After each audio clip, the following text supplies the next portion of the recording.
एक बार की बात है। माता पार्वती महादेव के चरणों के समीप बैठी थी। उनकी आंखों में संसार की विविधताओं को जानने की जिज्ञासा थी। उन्होंने कहा, हे प्राणनाथ, आपने सदा कहा है कि प्रकृति न्यायप्रिय है। प्राचीन आर्यावर्त में मैंने देखा कि आपने मनुष्य को अद्भुत सिद्धियों से नवाजा है। कोई मंत्रों से काल को बांध लेता है, तो कोई वस्त्रों को ऐसे रंगों से रंग देता है कि शरीर ही अदृश्य हो जाए। किंतु क्या कोई साधारण मनुष्य अपनी नियति से ऊपर उठकर और साधारण बन सकता है? महादेव ने एक मुस्कान के साथ कहा, हे देवी, प्रकृति केवल शक्ति नहीं, वह ममता का भंडार भी है। जो उसे मां मानकर शरण में जाता है, उसे वह ऐसे बल देती है जिसकी कल्पना बड़े बड़े सूरवीर भी नहीं कर सकते। इसी संदर्भ में मैं तुम्हें एक बालक की कथा सुनाता हूँ, जिसने आर्यावर्त के राजाओं और योगियों को भी विस्मय में डाल दिया था। उसका नाम था सिजला। महादेव आगे बोले, हे उमा, उस समय भारतवर्ष में नदियों को माँ, वृक्षों को देवता और पशु पक्षियों को कुटुंब माना जाता था। उस काल में योग्यता ही व्यक्ति की पहचान थी। कौशल की कोई सीमा नहीं थी। कोई योद्धा इतना अचूक था कि शब्द भेदी वान चलाता, तो कोई शिल्पी ऐसे वस्त्र बुनता जिसे पहनकर मनुष्य अदृश्य होकर पवन की भांति विचरता। लोग अपनी विशिष्ट शक्तियों के कारण स्थानीय राजाओं के प्रिय पात्र थे। उसी समय हिमालय की तलहटी के एक छोटे से राज्य में सिजला नाम का एक साधारण बालक रहता था। वह ना तो किसी राजकुल से था, ना ही किसी गुरुकुल का शिष्य था। वह तो केवल एक चरवाहा था, जो भोर होते ही भेड़ बकरियों को लेकर सघन वनों में निकल जाता था और सारा दिन प्रकृति की गोद में व्यतीत करता। वह सबकी चाकरी करता, दीनहीन सा रहता था। परंतु अचानक नियति ने करवट ली। वह साधारण बालक, जो कल तक दूसरों की आज्ञा का पालन करता था, रातों रात अद्भुत पराक्रम दिखाने लगा। एक बार राज्य में मल्ल युद्ध का आयोजन हुआ, जहां बड़े बड़े महाबली एक दूसरे को धूल चटा रहे थे। वहां अचानक एक साधारण वस्त्रों में सिजला पहुंचा। लोगों ने उपहास किया, किंतु जैसे ही वह अखाड़े में उतरा, उसने क्षण भर में शूरवीरों को ऐसे पराजित किया जैसे कोई तिनके को उखाड़ फेंकता है। इतना ही नहीं, जब राजा के सर्वश्रेष्ठ धनुर्धरों की सभा लगी, तो सिजला ने वह लक्ष्य भेदा जो केवल कल्पनाओं में संभव था। उसकी आंखें अर्जुन की भांति एकाग्र और वाण काल की भांति वेगवान थे। धीरे धीरे सिजला का नाम गलियों से निकलकर राजमहल की देरी तक पहुंच गया। जनता उसे दैवीय शक्ति मानने लगी। राजा के कानों तक जब यह बात पहुंची कि एक मामूली चरवाहा उसके श्रेष्ठ योद्धाओं को मात दे रहा है, तो वे चिंतित हो उठे। राजा ने स्पष्ट आदेश दिया कि जाओ और पता लगाओ कि उस साधारण से बालक के पास यह असाधारण शक्ति कहाँ से आई। गुप्तचरों ने दिन रात सिजला की छाया की भांति पीछा किया। वे उसे जंगल में सोते देखते, वे साधारण भोजन करते देखते, किंतु उसकी शक्ति का रहस्य किसी के समझ में नहीं आया। कोई जान नहीं सका कि उस निर्मल शरीर में यह वज्र जैसा बल कहाँ से संचारित हो रहा था। समय का चक्र अपनी गति से चल रहा था, किंतु उस राज्य के भाग्य पर संकट के काले बादल मंडराने लगे। राजा की अत्यंत रूपवती रानी, जो अपनी दयालुता के लिए प्रसिद्ध थी, अचानक एक विचित्र व्याधि का शिकार हो गई। वे कभी अकारण फूट फूट कर रोने लगती, तो कभी पागलों की भांति अट्टहास करने लगती। राजमहल की खुशियां जैसे किसी ने सोख ली है। उमा, यह कोई साधारण रोग नहीं था। सुदूर घने जंगलों में रहने वाली अघोर साधुओं की एक टोली ने अपनी तंत्र साधना को सिद्ध करने के लिए रानी पर प्रयोग किया था। उन अघोरियों की परंपरा थी कि यदि उसका तंत्र 1 वर्ष तक निष्प्रभावी न हो, तो उसके गुरु उसे सिद्ध की उपाधि दे देते थे। राजवैद्य और ज्योतिषियों ने हाथ खड़े कर दिए। उन्होंने राजा को स्पष्ट कर दिया, महाराज, यह तंत्र का बंधन है। अब तो 1 वर्ष की प्रतीक्षा ही एकमात्र मार्ग है। क्योंकि सिद्ध होने के बाद वे साधु स्वयं ही इस प्रभाव को हटा लेंगे। राजा के सामने धर्म संकट आ गया। प्रजा का रक्षण करे या अपनी अर्धांगिनी की दशा देखे। राज दरबार में सन्नाटा छाया था। तब राज पुरोहित ने सिजला का नाम लिया। राजा का हृदय विशाल था। उन्होंने कहा, पुरोहित जी, सिजला हमारी धरोहर है। जहाँ देवता भी अघोरियों की शक्ति से टकराने में संकोच करते हैं, वहां मैं उस बालक को मृत्यु के मुख में कैसे ढकेल दूं? मैं साल भर प्रतीक्षा कर लूंगा, पर सिजला की आहुति नहीं दूंगा। किंतु पुरोहित के आग्रह और दरबारियों की सहमति पर सिजला को राज दरबार में आमंत्रित किया गया। जब वह फटे पुराने किंतु स्वच्छ वस्त्रों में राजा के समक्ष खड़ा हुआ, तो उसकी आंखों में गजब का तेज था। जब उसे रानी की स्थिति और अघोरियों के बारे में बताया गया, तो राजा ने उसे स्वर्ण मुद्राएं भेंट करनी चाहिए। सिजला ने बड़ी विनम्रता से उसे अस्वीकार कर दिया और जो कहा, उसने सबका दिल जीत लिया। सिजला ने कहा, महाराज, राजमाता मेरी माँ समान है।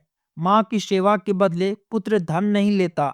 मैं इस राज की मिट्टी का ऋणी हूँ। मेरी हर कुशलता इस माटी की देन है। मैं एक तुच्छ चरवाहा भले हूँ, पर मेरा हृदय एक देशभक्त का है। मुझे बस 2 दिन का समय दीजिए। इसके बाद मैं अपनी योजना बता सकूंगा। सिजला के इन शब्दों ने राजा को निरुत्तर कर दिया। वह बालक, जिसके पास संसार की सुख सुविधाएं नहीं थी, उसके पास इतना बड़ा चरित्र था। सिजला राजमहल से निकला और सीधे उस घने जंगलों की ओर चल पड़ा। राजा के मंत्री और पूरी प्रजा की सांसें अटकी हुई थी। 2 दिनों की प्रतीक्षा के उपरांत सिजला दरबार में उपस्थित हुआ। सिजला ने अत्यंत आत्मविश्वास के साथ राजा की ओर देखा और कहा, महाराज, धैर्य रखें। राजमाता अवश्य स्वस्थ होंगी, किंतु इस चिकित्सक के लिए मुझे आपकी पुत्री राजकुमारी की सहायता चाहिए। उन्हें यहाँ बुलाएं। राजा की एक ही पुत्री थी, जिसका नाम कर्णिका था। वह अत्यंत विदुषी और विनीत स्वभाव की थी। जब वह दरबार में आई, तो सिजला उसके समीप गया और बड़ी सौम्यता से उसका नाम पूछा।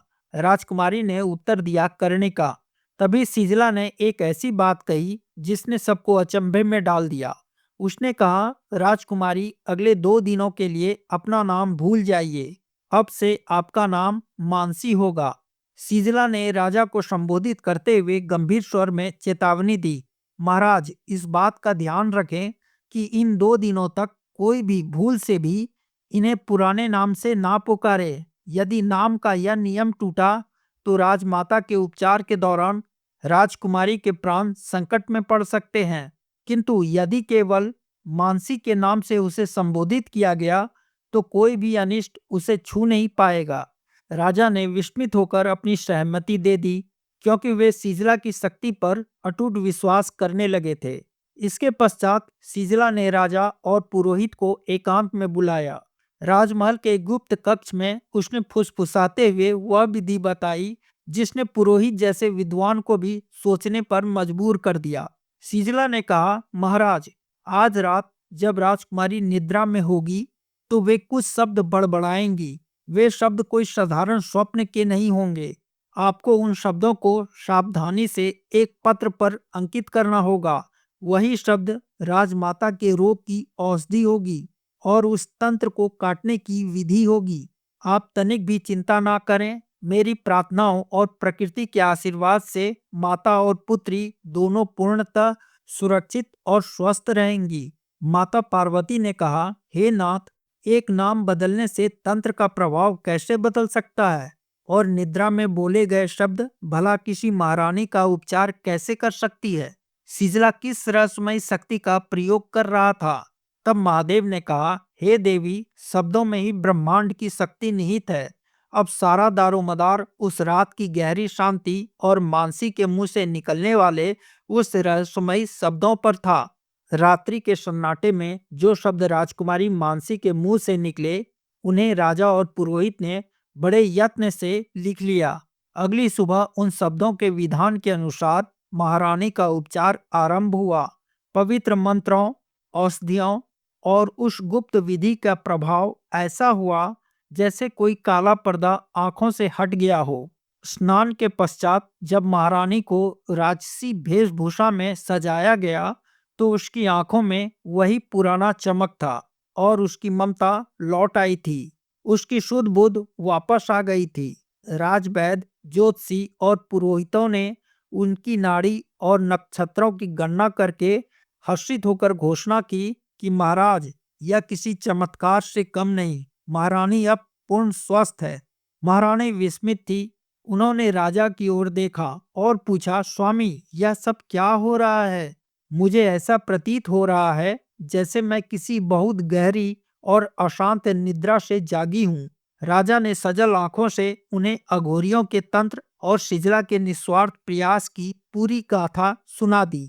रानी और राजा दोनों ने हृदय से सीजला के प्रति आभार व्यक्त किया, परंतु सीजला का कार्य अभी पूर्ण नहीं हुआ था। उसने राजा को पुनः स्मरण कराया, महाराज, ध्यान रहे, आज की रात व्यतीत होने तक राजकुमारी को केवल मानसी के नाम से ही पुकारा जाए। कल सूर्योदय के बाद वे पुनः राजकुमारी कर्णिका बन सकेगी। वहां उपस्थित सभी लोग यह देख रहे थे कि राजकुमारी का मुखमंडल किसी दिव्य आभा से चमक रहा था। वे पहले से कहीं अधिक सुंदर और ओजस्वी दिखाई दे रही थी, जैसे किसी अदृश्य शक्ति ने उसे अपने कवच में ले लिया हो। राजा की जिज्ञासा अब चरम पर थी। उन्होंने विस्मय से पूछा, सीजला, तुम एक साधारण चरवाहे होकर भी वह कर गए जो बड़े बड़े विद्वान न कर सके। क्या तुम हमें बता सकते हो कि यह चमत्कार तुम कैसे करते हो? आखिर उस नाम को बदलने और उन शब्दों के पीछे का रहस्य क्या है? सीजला ने बड़ी शालीनता से सिर झुकाया और मंद मुस्कान के साथ कहा, महाराज, मैं तो केवल एक साधारण बालक हूँ। मुझ में कोई शक्ति नहीं है। बस एक रात की प्रतीक्षा और कीजिए। कल सुबह जब सब लोग राजकुमारी को उनके पुराने नाम से पुकारेंगे, तब मैं आपके समक्ष उस रहस्य को खोल दूंगा कि यह सब कैसे संभव हुआ। अगली सुबह दरबार किसी उत्सव की भांति सजा था। राज्य के विशिष्ट जन, विद्वान, स्वयं राजा का परिवार टकटकी लगाए सीजला की प्रतीक्षा कर रहा था। सीजला जब सभा में आया तो उसके चेहरे पर वही चिर परिचित सरलता थी। उसने किसी जादूगर की भांति अहंकार नहीं दिखाया, बल्कि एक भक्त की भांति शीश झुकाया। सीजला ने रहस्य खोलते हुए कहा, महाराज, यह चमत्कार मेरा नहीं, अपितु दुआओं का असर है। वन में भेड़ बकरियां चराते समय मुझे एक नाग का बच्चा मिल गया था। मैंने उसे मारा नहीं, बल्कि उसे मित्र बनाकर उसके साथ खेला और उसे अपनी बकरियों का दूध पिलाया। दया के उस छोटे से कार्य ने मेरा भाग्य बदल दिया। सीजला आगे बोला, एक रात स्वयं माता मनसा ने मेरे स्वप्न में दर्शन दिए और कहा, तेरी निस्वार्थ सेवा से मैं प्रसन्न हूँ। आज से तू मेरा पुत्र है। तुझे इच्छाधारी नागों की शक्ति प्राप्त होगी। बस तू मन में दृढ़ संकल्प करना, उसे मैं पूरा करूंगी। बस इतना ध्यान रखना कि तू दुआओं को इकट्ठा करना और बद्दुआओं से दूर रहना।